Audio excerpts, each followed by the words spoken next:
Assalamualaikum dan selamat sejahtera.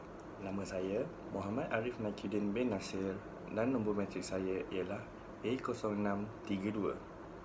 Hari ini, saya akan menceritakan mengenai salah seorang tokoh saintis yang terkenal pada zaman Andalusia. Tokoh yang telah saya pilih pada hari ini ialah tidak lain tidak bukan Al-Zarqali. Pasti korang tertanya-tanya kan, siapa Al-Zarqali ni?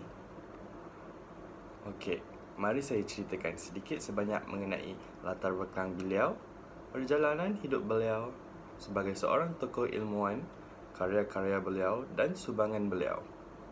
Okey, kita mulakan dengan latar belakang beliau ya.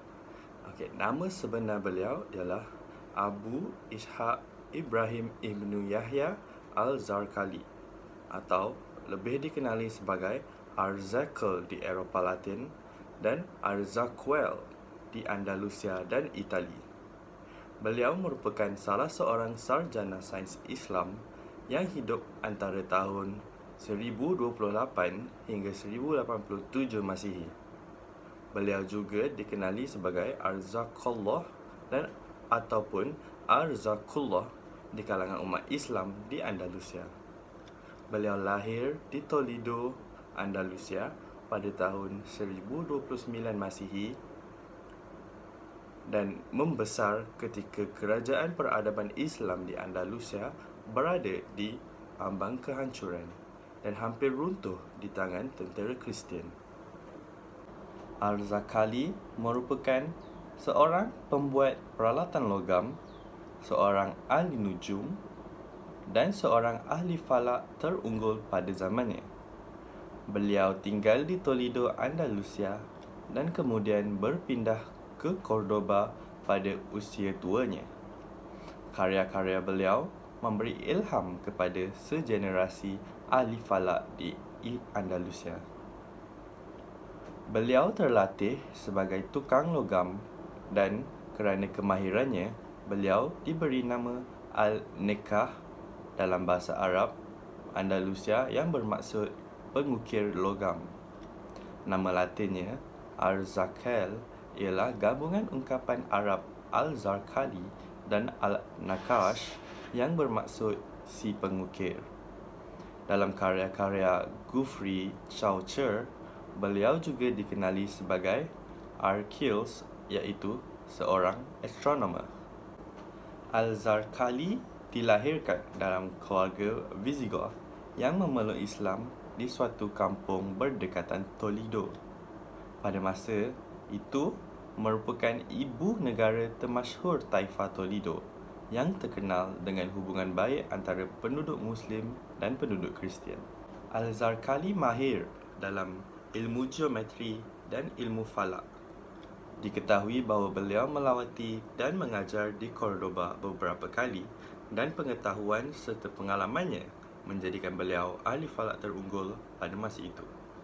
Beliau mahir khasnya dalam bidang geometri dan astronomi. Al-Zarqali juga merupakan seorang pereka dan kerja-kerjanya telah membantu meletakkan Toledo sebagai pusat intelek Al-Andalus.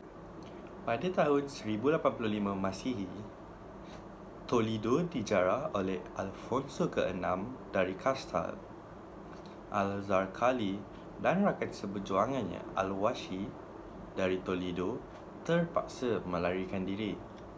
Sejak dari itu, tiada kabar sama ada Al-Zarqali yang sudah tua itu melarikan diri ke Cordoba atau meninggal dunia di kamp pelarian Moor.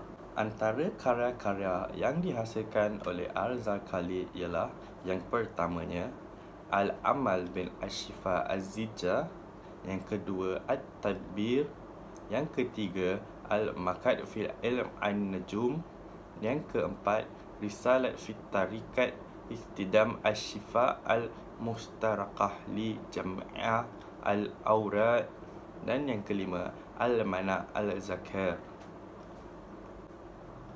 Antara sumbangan Al-Zarqali ialah beliau berjaya mencipta sebuah jam air yang boleh menunjukkan masa pada waktu siang dan pada waktu malam. Selain itu, Kitab karangan Al-Zarkali yang terkenal antaranya ialah Al-Safihah, iaitu sebuah catatan mengenai peralatan astronomi yang disebut sebagai astrolab, iaitu peralatan mencerap langit untuk mengukur kedudukan matahari, bulan, bintang dan planet. Firman Allah Subhanahu wa taala dalam surah Al-Hijr ayat 16 yang bermaksud, dan demi sesungguhnya kami telah menjadikan di langit bintang-bintang yang berbagai bentuk dan keadaan, serta kami hiasi langit itu bagi orang-orang yang melihatnya. Sekian sahaja daripada saya mengenai Al-Zarkali. InsyaAllah, jika diberi kesempatan pada masa hadapan, akan kita bertemu lagi. Assalamualaikum warahmatullahi wabarakatuh.